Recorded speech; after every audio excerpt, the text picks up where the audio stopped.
Greetings, my friends, and welcome to the Paula Gordon Show, conversations with people at the leading edge. I'm Paula. The world has many religions and many gods. How can that work when the followers of these gods demand contradictory results from them? In his second inaugural address, Abraham Lincoln examined the claims to divine support of both sides in America's Civil War. It's so simple, that second inaugural. The point was that both sides worship and pray to the same God. This doesn't work. We both can't justify what we're doing to each other by reference to the authority of this God. And because it's God to whom we appeal, then it has the radical conclusion of saying, there is no authority, finally, to whom we can appeal for our actions. This is a very great, you might even say existential document. I mean, it's an extraordinary piece of work. 701 words, almost all of them in single syllables. He delivered in a little less than 7 minutes. And the greatest document, I agree, you're right, it's the second greatest document in American literature. For decades, JCarse studied and taught the history and philosophy of religion at New York University. Now retired, Dr. Carse has written the provocatively titled The Religious Case Against Belief. Bill Russell and I caught up with him at his home in Western Massachusetts. JCarse, I had very recently at an Asian restaurant a beautiful orange thing that I got in my head was a carrot flower.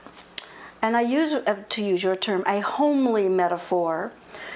They had made it into, it was beautiful, a flower thing, and we took it home so I could figure out how to do it, so I could do a pretty presentation like that, and opened it up, and it didn't look a thing like a carrot.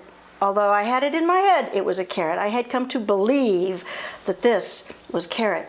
And then I tasted it. Didn't look like a carrot, didn't taste like a carrot, didn't smell like a carrot. But my belief was it was a carrot. Right, yeah. I hope it wasn't wax or something. I don't know what it was. I have to go to the international store and find.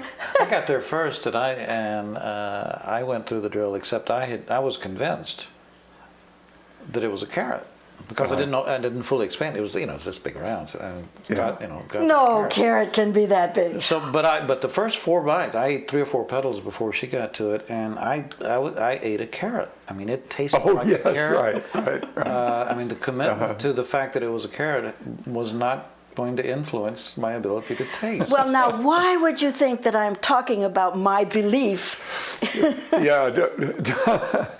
I'm not really puzzled about this. No, it's a very nice way to frame the issue, because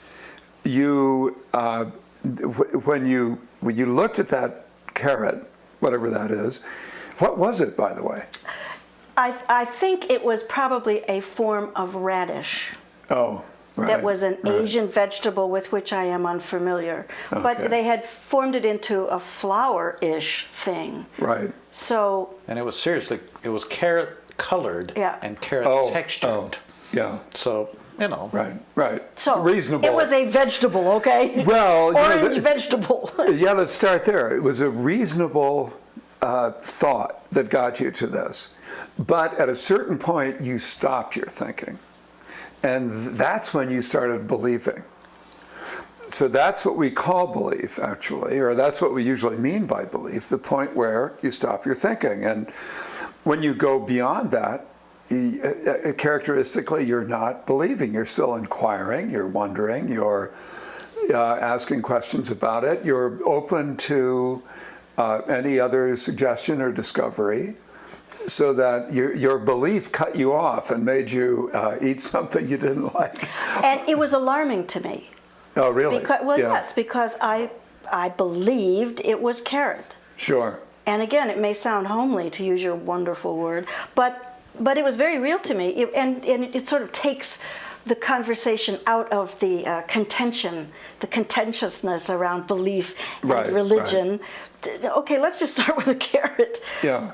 I found Good way to myself. start, yeah. I found myself somewhat dismayed that it tasted wrong, it smelled wrong, and my thought process. And of course, we like to think that we are thoughtful creatures. The next step then is for me to ask you, having talked about my commitment to the carrot, I think there is a visceral understanding of belief. Mm-hmm. Right. Sometimes the belief passes understanding. How do you get to the core difference between belief then and what many people would think of as either religion or ideology? And can I put those in the same sentence?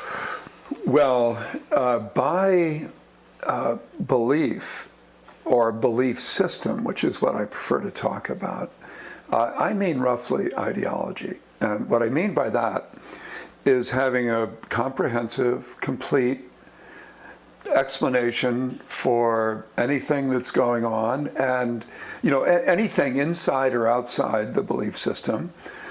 Inside, it's perfectly rational. Everyone. That's why it seemed reasonable to you that it was a carrot. The belief system also it gets sort of socially and personally more complicated. That you've got to invest it with a certain commitment to authority and so on. So ideologies are good. Both words work. But the reason I prefer belief system, by the way, is that it gives a better sense of how comprehensive, of what a network it is. Not just a couple ideas, but ideas that fit together really beautifully. I've studied and taught a lot of Marx and Hegel, for example. That stuff is beautiful when you get in there. It works so well. It is. It's fun to teach. You can explain amazing number of things. You can see why it'd be fascinating to academics. They loved it when it first appeared. In fact, Hegel, whose philosophy really formed Marxist thought, has had a huge impact on all of modern thought. Most people don't know that. Most people don't even know the name. But inside most ideological, political kinds of thinking is that sense of completeness that Hegel was brilliant at achieving. And that's one of the good news, bad news elements of a belief system, is that sense of commitment. Let us come back in just a moment with Dr. JCarse, whose most recent contribution to our ways of thinking is called The Religious Case Against Belief. We'll explore that with him when we come back in just a moment.